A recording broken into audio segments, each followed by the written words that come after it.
So views, views are actually pretty cool little things, because they're basically like queries that act like a table, which can be really handy. And in fact, they're used quite frequently in development. Um, one of the things that I use it a lot for is specifically when I'm powering a user interface.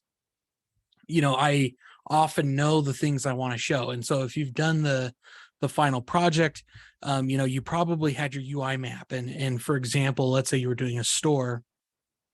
There's probably like a view like your inventory, like when people can browse through products.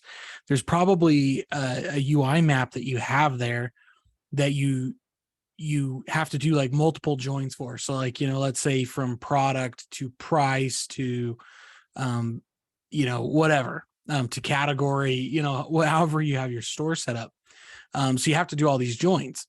We could just throw that query in wherever we need it, but if it's something you're going to use a lot, we don't have to rearrange any of our actual tables. We can keep everything uniform, everything normalized, meaning, we're not doing any data duplication and it's all organized and structured properly, but we can have it easy to query in a nice reporting way. So a lot of times I'll build views that are specifically for reporting purposes, because it makes it easy and I know I'm going to use it a lot. So, let's just do one quick example, just to kind of, I guess, scratch the surface just a little bit. Let's use Sequila. So for example, one of the things that we might use pretty frequently is our customer data and through to address and to city. Because if we take a look inside of our tables, we have our customer, and inside customer, we have a address ID. So if we wanted to constantly get to people's addresses, let's just select the customer ID. Let's get C dot first name and C dot last name. Customer C. And where did I mess up here? You got a straight comma at the end. Oh, yes, I do. There we go. I'm glad it highlights the first word there. So there we go. So we have our customer data, and then we're going to join that. So I'm going to do left join to address A on C dot customer ID is equal to A dot, and it's C dot address ID equals A dot address ID. So now that we have that join, let's add in A dot address ID and A dot street address. Nope. What do we have an address? It's just address, not street address. So let's do address 1, address 2, and we have postal code. So let's get our postal code.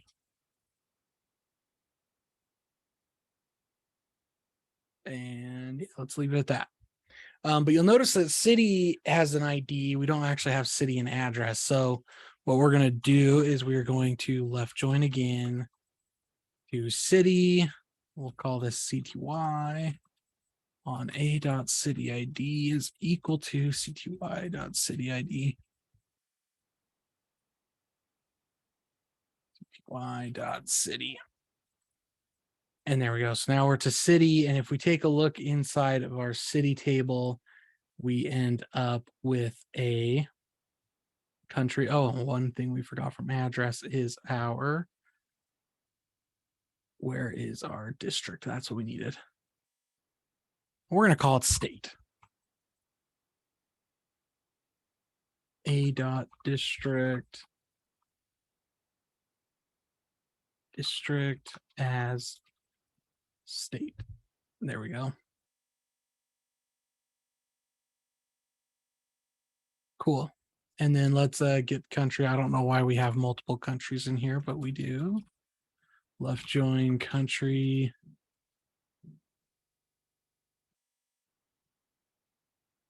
On CTY.country ID is equal to country.country ID.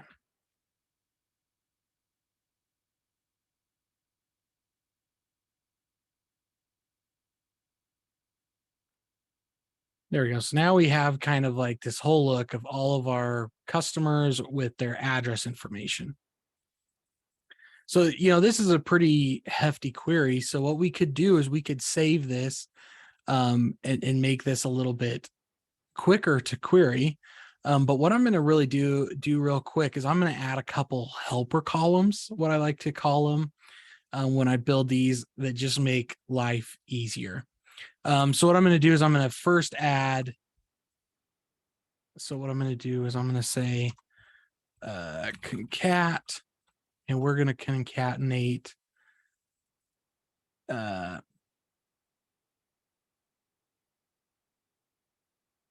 dot address. I guess this one's pretty easy. So just be address. Yeah, so let's just do this. We're going to say a dot address as line address line 1. Then I'm going to say concat, and this is where we and I guess it'll just be because they've kind of got this broke up just a little bit. So we're going to say a dot address to as address line 2.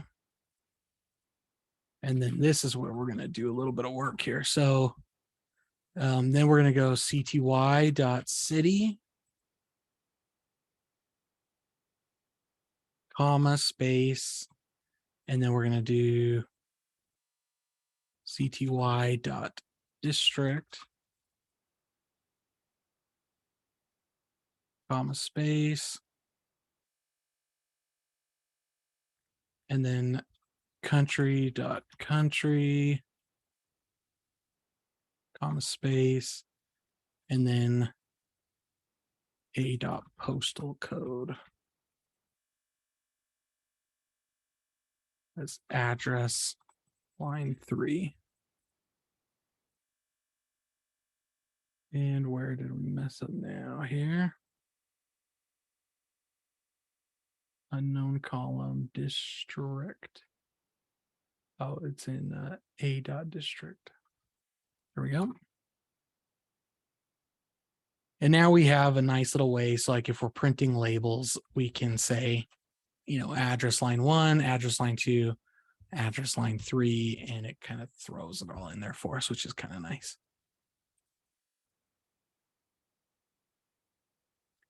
Okay, so once we kind of have this set up, and actually let's add one more. We're going to do a concat c dot first name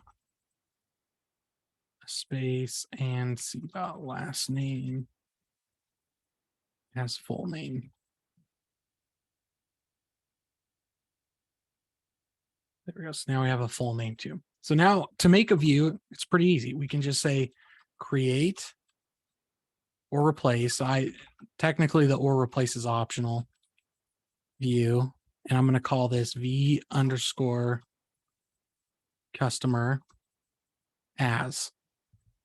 So really you just say create view v underscore customer as, and then you just have your select statement. The or replace means so you can run it multiple times and it's never gonna fail you. So now that we have that created, what we can do is we can say select everything from v underscore customer.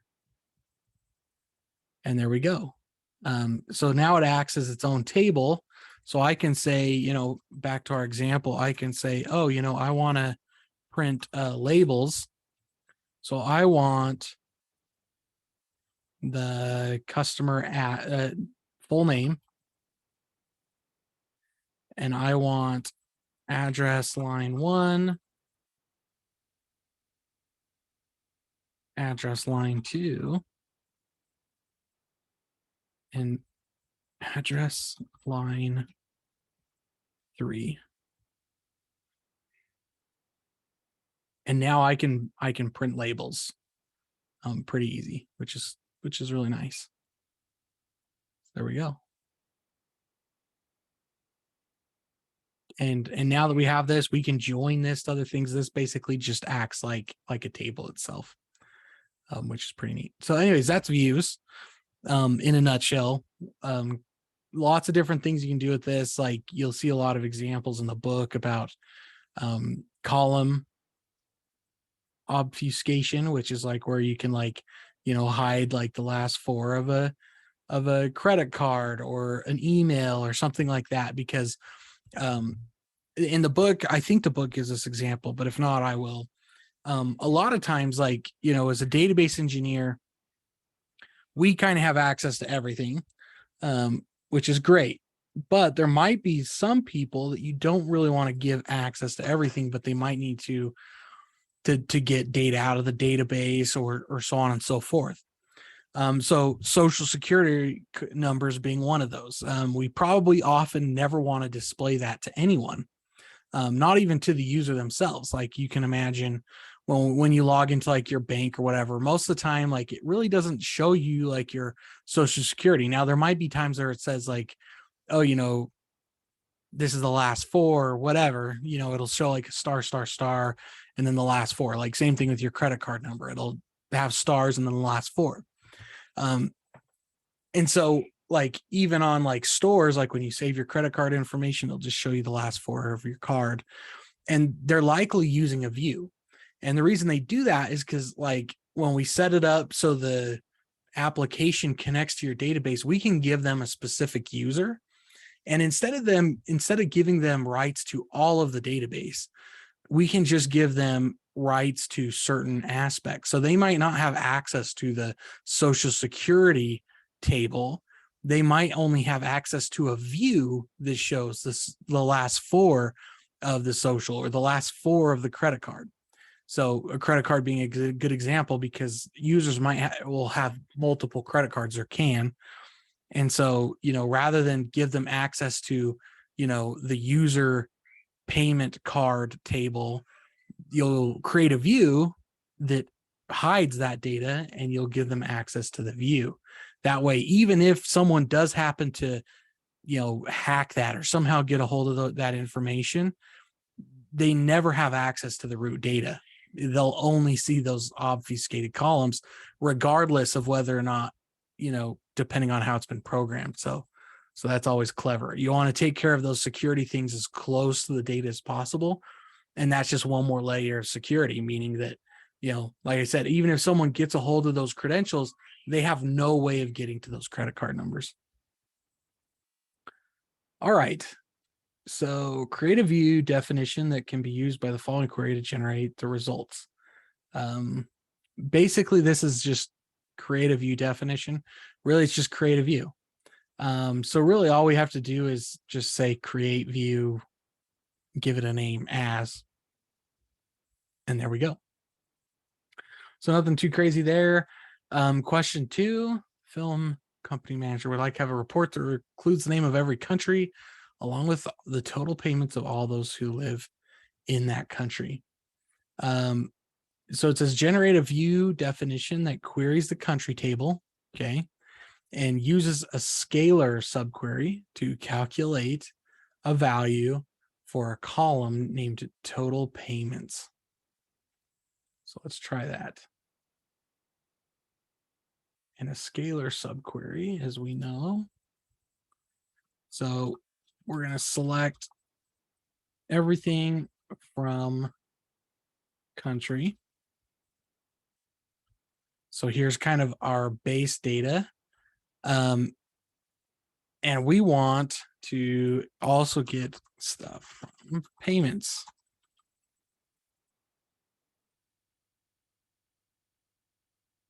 So let's see what we got here. So we have inside the payment table, we have not a whole lot. We have the payment ID, customer, staff ID, rental ID. So I'll let you, I'm guessing that the customers and the store are all kind of in the same country, so to speak. So what we need to do, queries a country table and uses a scalar subquery to calculate a value for a column named total payments. It's the name of every country. Total payments of all the customers who live in each country. Got it. Okay. So let's start off by writing our subquery. So first of all, we want to get the total payments by the country. And I guess there's a couple ways to kind of go about this, but I'm guessing the best is, I'm trying to think while we do this. So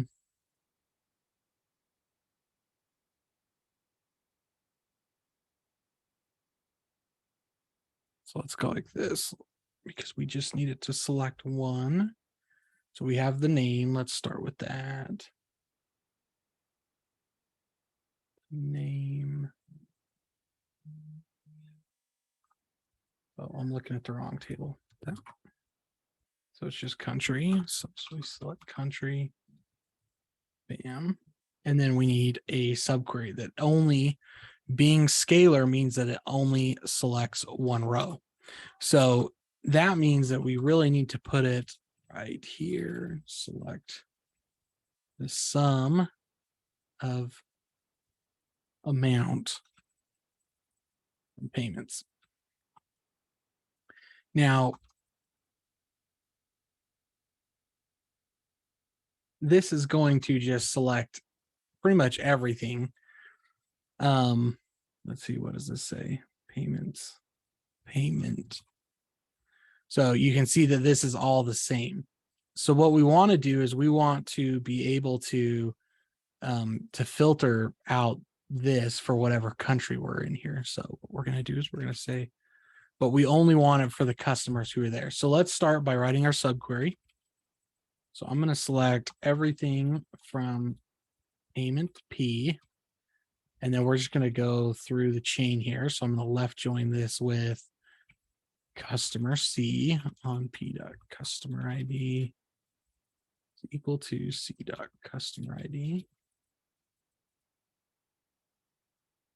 Left join this with our address A, and you can see why this view would be nice, because if we had with our view, we could just connect this right away on address A, where we'll do it full here.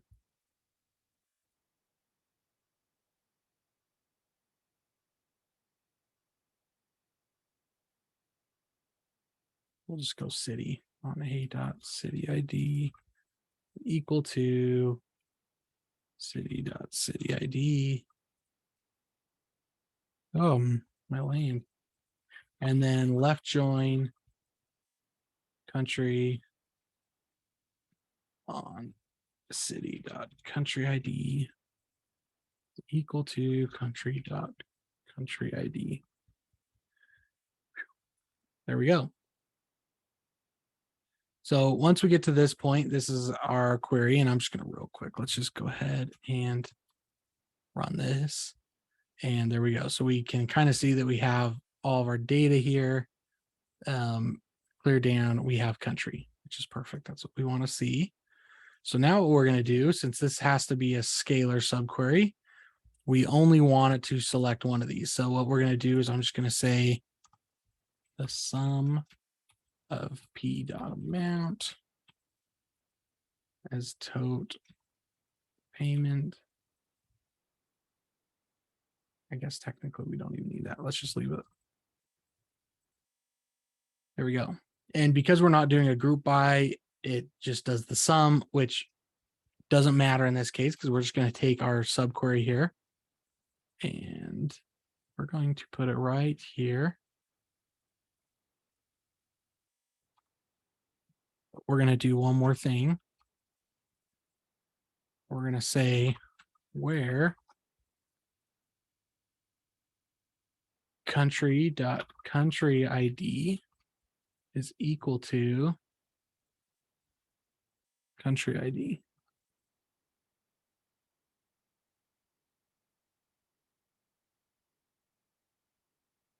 And it says country ID and where clause is ambiguous because it doesn't know kind of where that's coming from.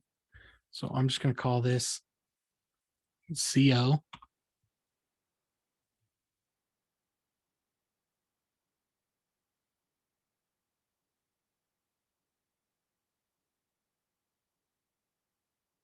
And there we go.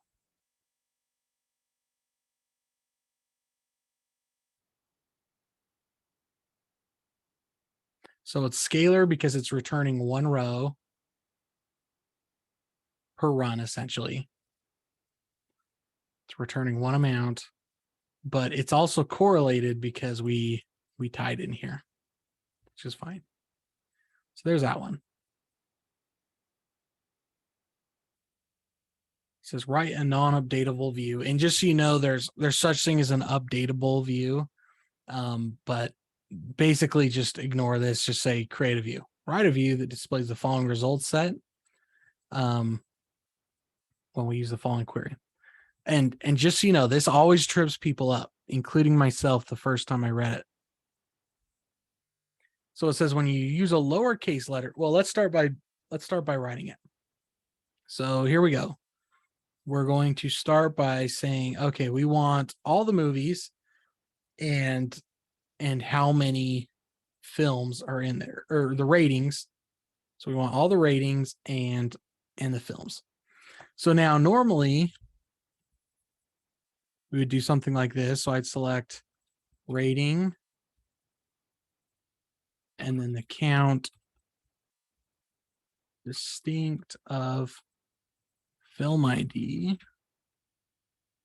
as total films from film.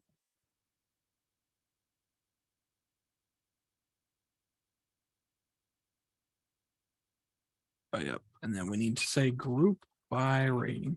So now normally we kind of go like this, right? Where we have our rows, like we do this, but you'll notice that this is in rows and it wants it in kind of a column format where our ratings are along the top as the columns. And if you remember right, a couple weeks ago when we learned about case statements, there's this fun little trick we can do to kind of get around this. So what we're going to do is we're going to add some case statements. So I'm going to say case when rating. We're going to get rid of this. We don't need rating anymore. We don't need the group by anymore. We're going to say case when rating is equal to,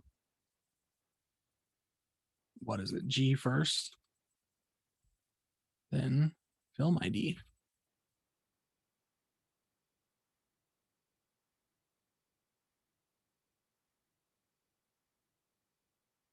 As G.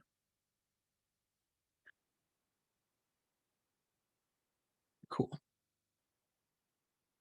So there's that. Count, and then let's just copy this. And what are our ratings here? I'm just going to pull this over to the side just so we can see them all. Then it's PG.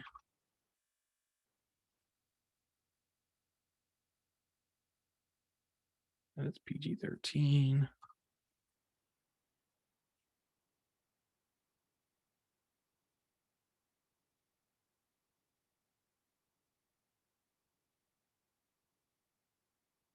Pull around that guy.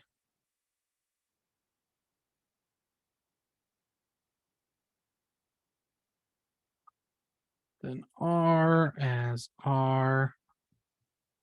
And then finally, this as NC-17.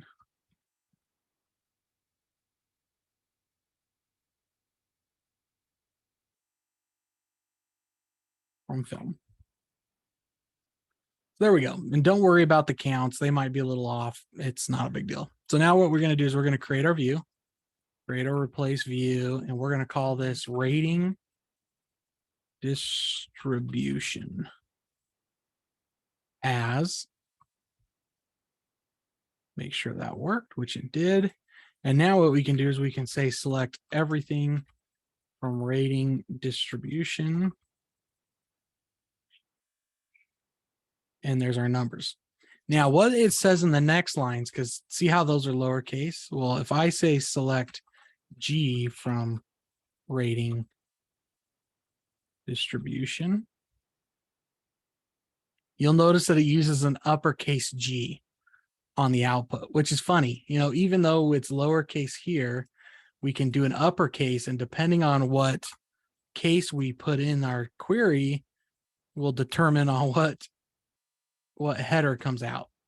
I don't know why. But just so you know, this isn't anything you have to do.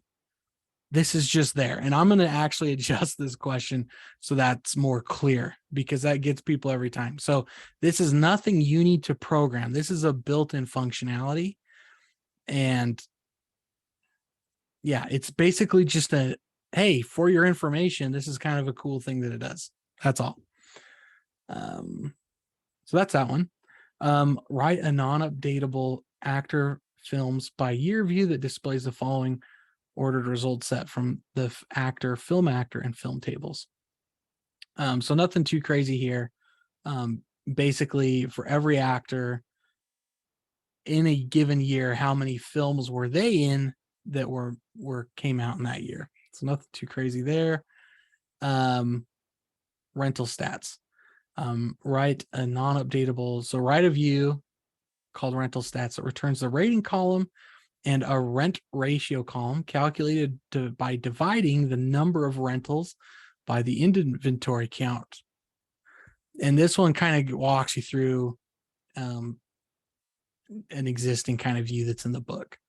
In this one, you just kind of have to do some math. Now, we've done this kind of before. And so you're going to have to do some math. So basically you're going to have to do some aggregation and some math based on that, because you'll take the number of rentals and you'll take the inventory. No, the number of rentals over the total number of count in your inventory. And that will give you like how many times has each movie been rented for how many movies are sitting in the store. So yeah, you'll just have to come up with that. If you need help with it, I would kind of walk through it more, but I don't want to give it away because this one's actually kind of a fun one. But anyway, so I'll let you guys conquer that one. But if you have any problems, let me know. Does anyone have any questions on views? I have one. Sure. In the book, sometimes the views, when it says create a view as, and then it has the whole selection of, I guess, column titles, and then it goes into its select. Why would you designate column titles? Right. So yeah, so you can kind of create it more like a table. So like if I wanted to, like, let's go back up to one of these. So like I could put, well, let's pick a different one. Let's use our rating distribution. No, let's just make one. So yeah, so it goes something like this. It says create view test as, and you can say T1.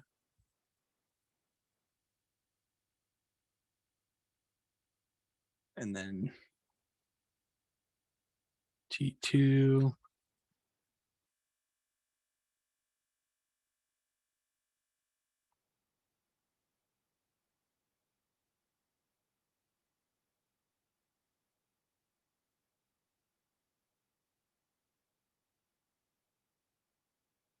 And let's see, where did I mess up here?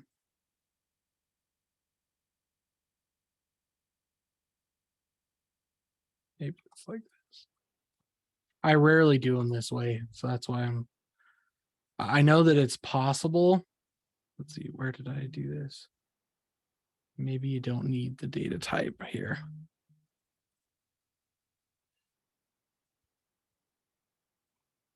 There we go. So something like that, where you define like these names. So now if I say describe test, it'll tell me, you know, T1, T2, even though I didn't put anything here. So it kind of just depends. Like if you want to label your columns inside of your query or outside of your query. So like the alternative to this is I can just say as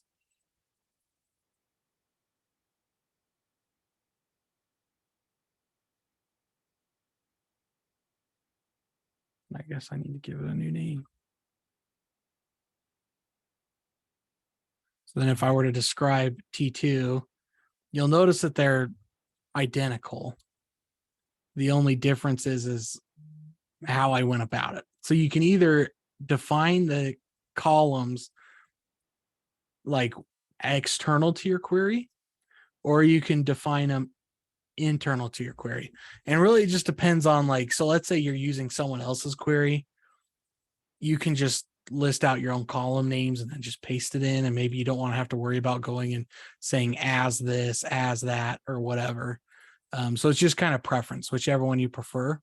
I usually just use the query though, because most of the time, like, you know, you don't always have an ask, just like what we saw up here when I created this one. You know, sometimes we want to keep the existing columns like first name, last name, etc. So to me, most of the time you save typing by not having it external.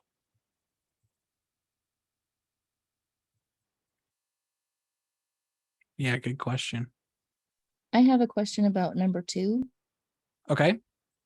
So in the exercise, I understand it says to use a scalar subquery, and maybe that's just so we can make sure we know how to do that. But is there a benefit to using the subquery that way as opposed to just generating the table with the country on one side and the sum on the other?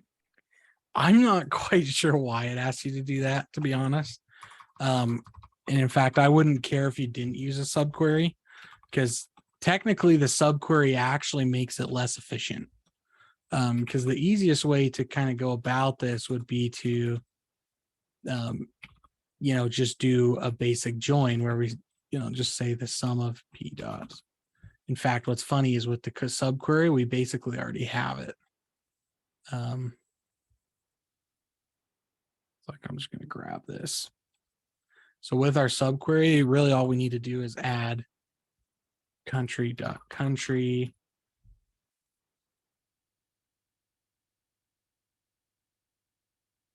And then say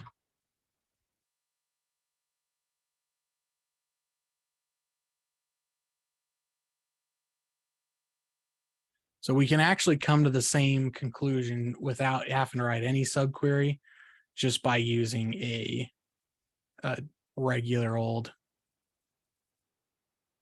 join, essentially. Thank you. That is how I did it, but then I was really confused by the whole scalar thing. Yeah, no worries. Yeah, just leave it like that, because like ultimately it doesn't matter. And yeah.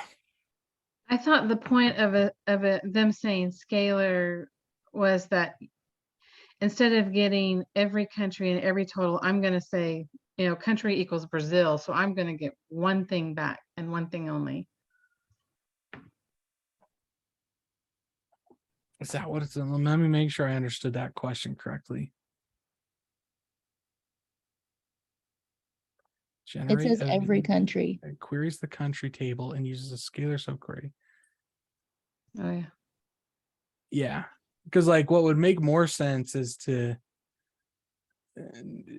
I guess either way, it's like coming back to the same thing. So because like really they just want the total payments per country, which is this one. And we should even still have our 0 country, because there are some that have 0, and maybe that's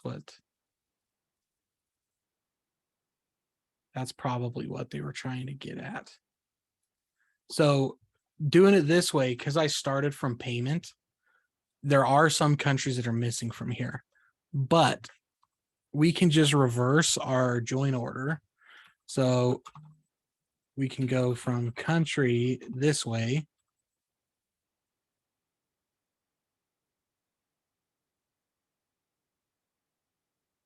So this is where it really, in fact, we don't even need to do this. We can just change all these to right joins.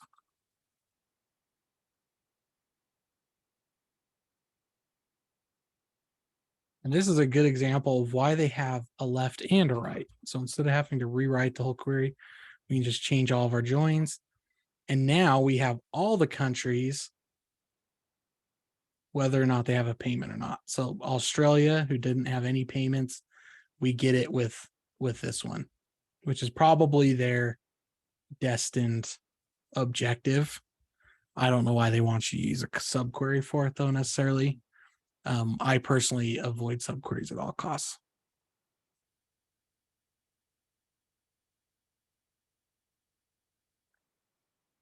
All right, good question. But yeah, totally okay if you do this. The only thing I would make sure is that, well, and it really doesn't matter too much either, but you know, if possible, make it so Australia shows in there, even though it doesn't have payments.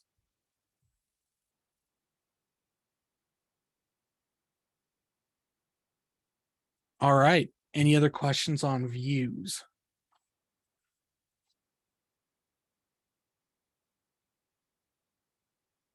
Sweet. Any questions about the final?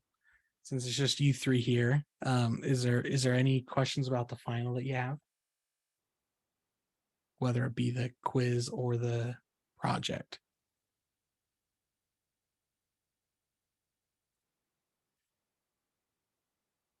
Just All right. double checking, the final test is open book and everything, right? Yep. Same thing as the quizzes have been all along. Yep. Open, pretty much open everything. Cool, thank you. Yep, no problem. And just so you know, basically, as soon as those start rolling in, whether it's the exam or the project, what I'll do, and you'll have to be patient with me, the way that it's set up where it can either be one or the other, basically I go through, and once you do one, I excuse the other.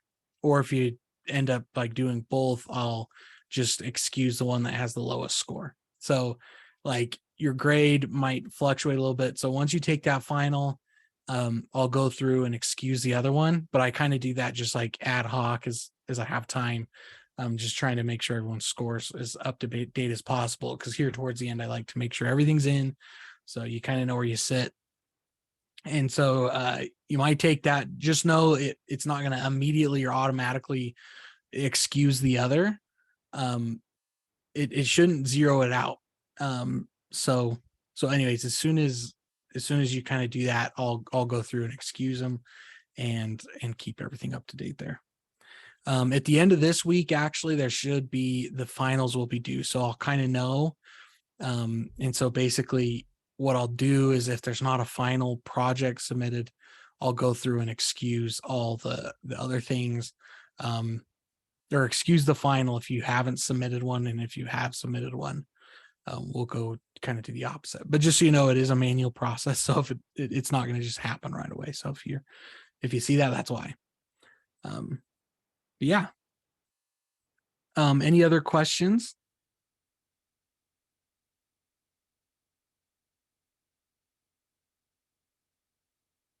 All right, easy enough. Well, this is the last one. So thank you guys all for being here, and good luck on all your finals. If you want to take the one early, feel free. Otherwise, just take it at your leisure before the due date. And yeah, thanks for the semester, and I wish you guys all the best. We'll definitely you'll probably see another something from me in the future for next week and etc. So not the last time we're going to talk, obviously, but just want to say thank you for a great semester and wish you the best. Thank you. Yep. Thank you. Thank you. Thank you. Yep. Thank you.